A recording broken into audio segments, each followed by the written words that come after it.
I really hate the term human resources. I mean, I'm in it. I'm in this industry. I get it. But I hardly ever use the word human in a sentence. I never say to my husband, honey, we're going to have some humans over for dinner. No. And resources is even worse. It reminds me of a commodity like oil or dirt. Well, Arron Mansika, our guest today, takes the human out and puts the people in. He's founded a number of organizations, including Naturally Bolder and other organizations that have been a best place to work. And he's here today to share his version of mindful leadership with us. Arron, welcome to How I Turned the Corner. Thank you, Kendra. I am so excited to have this conversation with you. Well, so tell us, what is, in your definition, what is a mindful leader? What is that? Oh, starting off with a great question. A mindful leader, really, to me, is a leader who anticipates the impact that they're going to have on the people around them, but also thinks about the impact that the people around them has on on them as a leader. No one leads in a vacuum, right? There is good leadership. There's good followership. A mindful leader, I think, really anticipates the impact they have on the system and the impact the system has on them, and recognizes that they must lead within that style. Okay. So how did you evolve to this? I mean, you probably didn't start out this way, but how did you get to this place in your leadership journey? Yeah, no, really, I feel like I had a privileged position. You know, when I didn't found Naturally Bolder, I definitely co-created with a group of folks who had the concept in mind, no pun intended, before I got involved. But I certainly was on the inaugural board and helped create the code of conduct and the bylaws and the branding. And then, of course, after 15 years, we had Naturally Network around the country. And I bring that up because that's where my leadership, I think, was really where the rubber hits the road. You know, I literally got to work with thousands of entrepreneurs and witness what worked well, what didn't work well. And having created the systems and then also caring about the individuals so much, I got to see how one affected the other. The systems we put in place drew a certain kind of individual to us. When we worked with certain individuals, they might ask or request certain types of systems. So to see the interplay between the systems and the community was really, really remarkable. And I think this directionality into like the mindful leadership piece, it was never an explicit intention of mine. I think I have a Naropa background, so I was poised for this sort of experience. But really, just tuning into the needs of the people I worked with evoked mindfulness in the leadership. And how did you see it change? I mean, what did you notice about your company's results and the staff, and like what made this a journey that you continued on even? I recognize that the industry and the organization in particular, but really industry-wide, we were good at a few things and maybe not so good at a few things. And when I say we were good at a few things, specifically, we were great, frankly, at providing nuts and bolts programming. How do you work with a broker? How do you do this? How do you get capital? How do you, work with social media influencers? Nuts and bolts programming that, let's face it, that's hard to get sometimes. It might take 2 years to learn this stuff. And in Boulder, the ecosystems are so robust. Sometimes you can learn it in 6 months because there's so much resourcing here. So nuts and bolts programming, we did great. I think we also did really great at social awareness, BIPOC, JEDI, food deserts, plastics in the oceans, transparency, what I call outer work.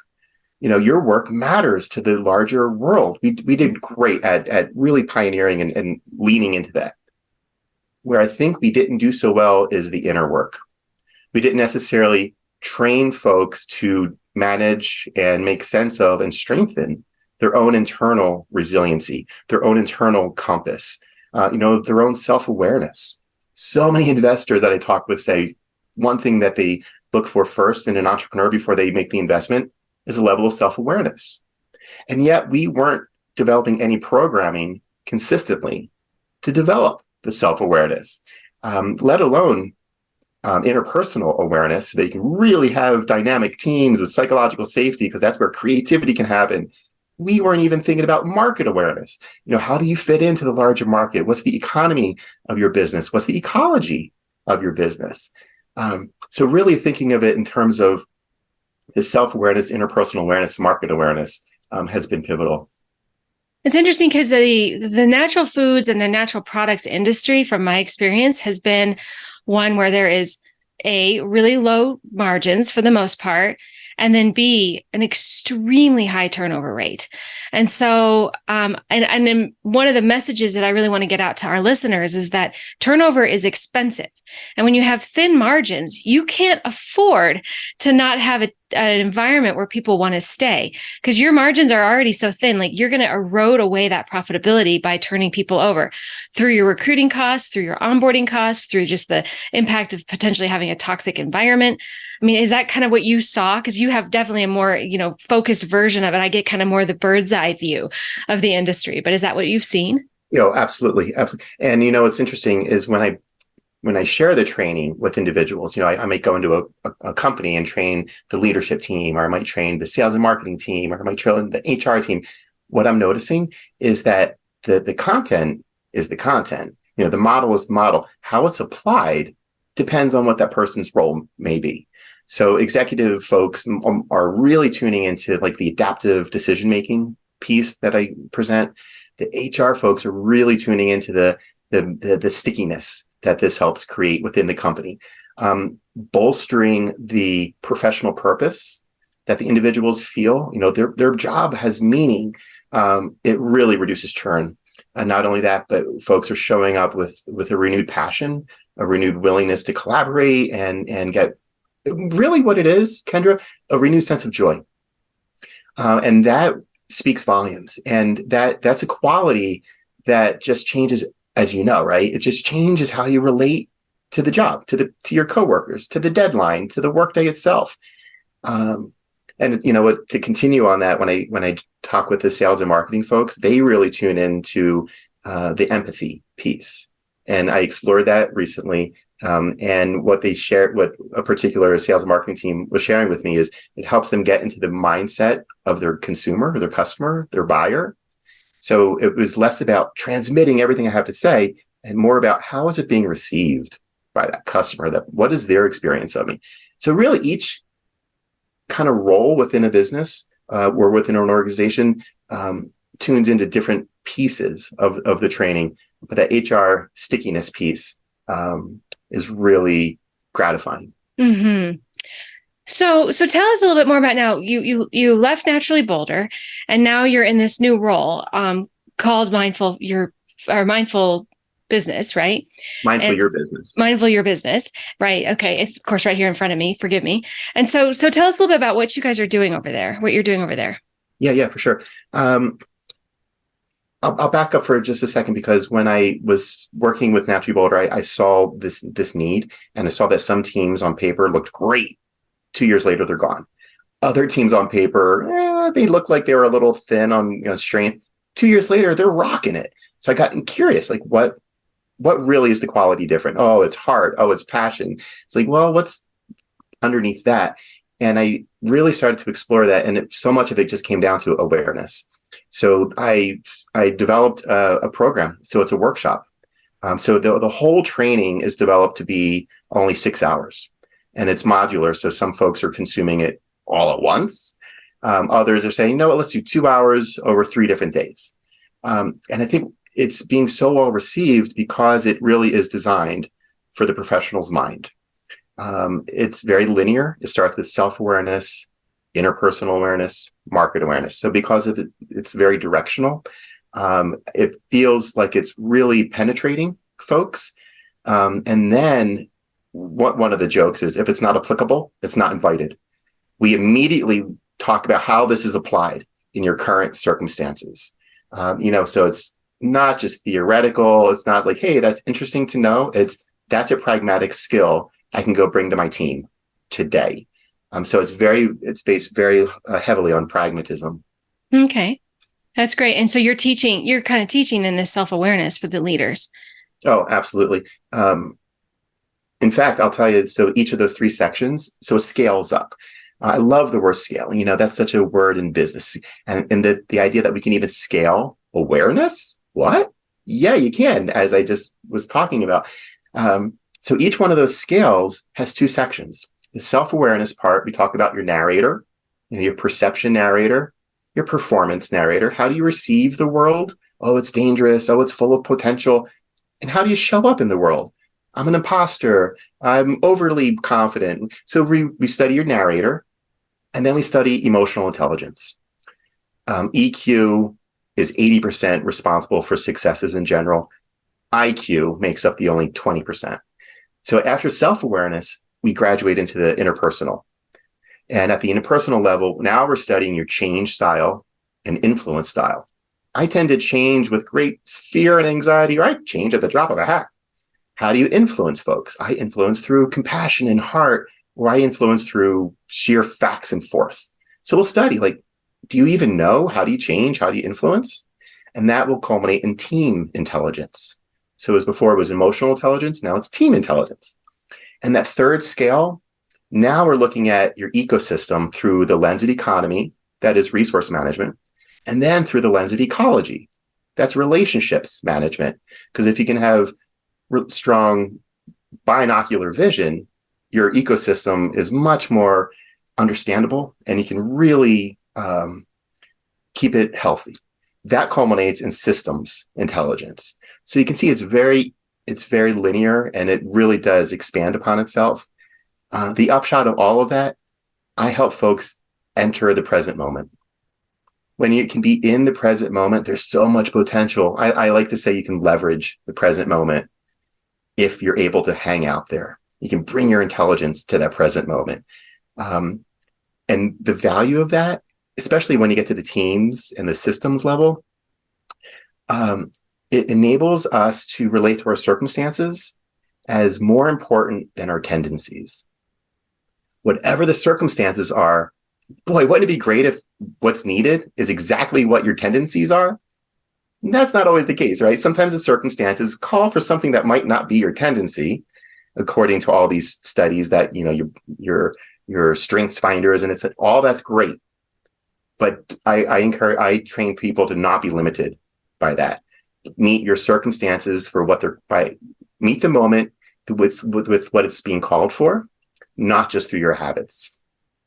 That's true. That's a good one. We teach a methodology or a system called energy leadership, which is about kind of intercepting your thoughts before they basically invoke an emotion of some sort, and then therefore result in there's a hormone that's secreted that's either going to keep you down or build you up. But you can actually intercept your thoughts and really elevate whatever situation you're in into a higher space, thinking like, what is the opportunity here? And there's times too where you don't want to do that. There's just time and space to, feel victimized and actually act like a victim, and people rally around you and take care of you. Or you can get really angry, and, anger can sometimes be an effective way to handle a situation occasionally, not always, actually very rarely. Or, just kind of acquiescing, like it is what it is, it's good enough. There's all these different levels of energy, and we want to get people to a place where they're seeing that opportunity in every situation. So it sounds like it's a similar methodology, what you're teaching as well. Yeah, and one of the important pieces that we carry is that none of it's bad. If your tendency is this, that's not bad. If you tend to be more an economic focus instead of an ecologic focus, again, that's not bad. If your tendency to change people is through fact and force, that's not bad. The point is just know what you're doing. If you can do it with intention rather than out of autopilot or some sort of habit, then you can actually leverage your abilities and that moment. When we talk about your performance narrator, for example, there's a difference between a reactor and a responder. When you react, you tend to do these things. When you respond, you tend to do these things. Neither is bad or good. We're on a spectrum. We're always doing reacting. We're always doing responding. The point is to do it with intention. Because if you can align your intention and your impact, it's so much more satisfying. So you weren't always this kind of a leader, though, I suspect, right? None of us are. Matter of fact, the sign behind me says, none of us are the leader we want to be a year from now, but we need to grow to become that, kind of paraphrase there. But what kind of a leader were you, let's say, a decade ago? Wow, that's an interesting question. Without my first thought, right? First thought, best thought. I was the kind of leader that took on too much. I was afraid to delegate.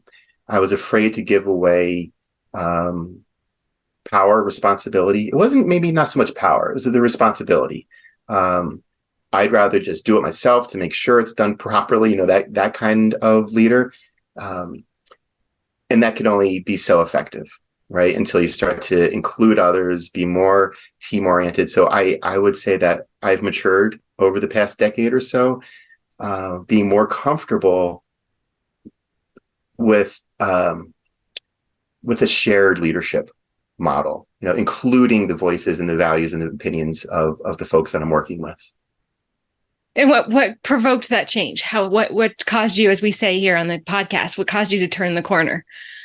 Part of it was the anxiety attacks that were becoming, part of my life, realizing, okay, something's got to change. I can't swim across the ocean for everybody. Like I need some involvement of others. I think part of it was really just, there has to be a more sustainable approach to leading and also the tremendous education I got at Naropa.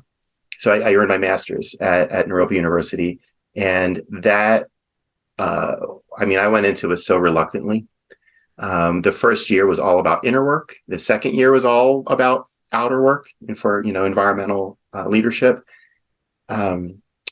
So I'd like to say that the program that I've developed is skeptic approved, because I was very skeptical of what this might be like. But seeing how it's received and seeing its impact has reassured me that I am on the right track. And this, and also, Kendra, it just feels great when I'm talking with folks. I feel like I'm in the zone, which really speaks to me like I'm on purpose. I'm not just on task. I'm not just on point, but I'm actually operating on purpose. Mm-hmm. Yeah, I think humans want to be in that state. We want to be in that state where we feel that joy and that opportunity without there being an edge to it. I mean, that's what we really, really want. And so that's great that you're experiencing that. So what are some trends you're seeing with the businesses that you're working with? What are some trends with culture that are either positive or ones that you kind of raise your eyebrows at and go, I don't know if that's a good thing or not? I hear a lot of lip service around, we must have a healthy culture. Oh, culture, all important. Now we're valuing culture, and that's a buzzword, right? But what I'm seeing is that it's the way it's executed that makes all the difference. It can come from a top down. It can come from bottom. Culture is the buzzword. Authentic culture is still the goal.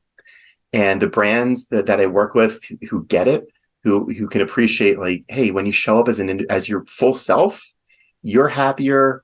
We're all uplifted. So I'd say the trends are knowing that it's important and clumsily trying to find how to fulfill that. Some are doing it better than others, but I'm excited just to see that the awareness, that internal culture really, really does matter.